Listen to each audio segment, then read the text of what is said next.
Sebelum kita membahas tentang sifat koligatif larutan, kalian terlebih dahulu harus memahami tentang perbedaan pelarut dan larutan. Contoh sifat koligatif yang pertama adalah fenomena laut mati. Laut mati merupakan aplikasi dari sifat koligatif larutan, penurunan tekanan uap.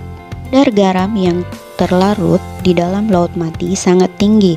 Hal ini membuat tekanan atau gaya ke atas sangat besar. Nah, menurut hukum Archimedes, jika tekanan ke atas sangat besar atau lebih besar dari berat, akan menyebabkan seseorang mengapung.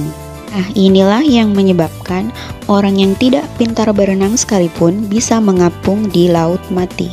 Contoh sifat koligatif yang kedua adalah pada saat kita memasak sayur. Umumnya, kita akan mendidihkan air terlebih dahulu sebelum memasukkan sayuran ke dalamnya.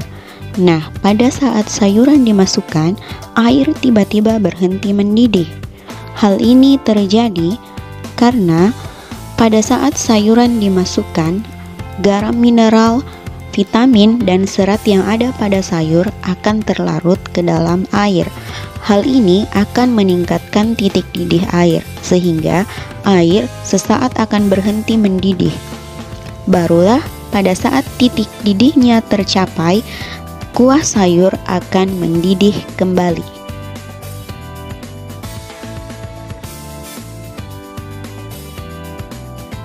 Contoh sifat koligatif yang ketiga adalah pada proses pembuatan es putar.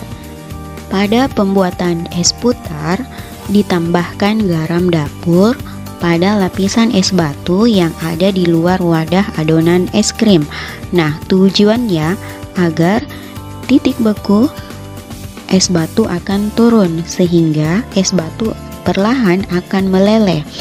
Untuk mempertahankan suhunya tetap stabil, es batu akan menarik kalor dari adonan es putar. Hal ini akan menyebabkan suhu adonan es putar turun dan akhirnya membeku.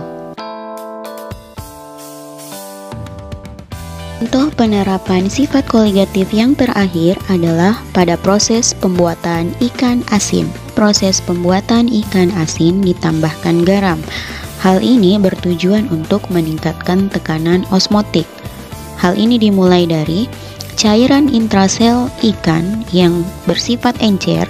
Karena adanya perbedaan tekanan osmotik akan menarik larutan garam yang konsentrasinya pekat. Larutan garam ini akan tertarik ke dalam sel-sel ikan, sehingga daging ikan menjadi asin. Nah, itulah tadi pembahasan kita tentang aplikasi sifat koligatif larutan dalam kehidupan sehari-hari. Ternyata selama ini dalam kehidupan kalian ada banyak sifat koligatif yang selalu kalian aplikasikan dalam kehidupan sehari-hari.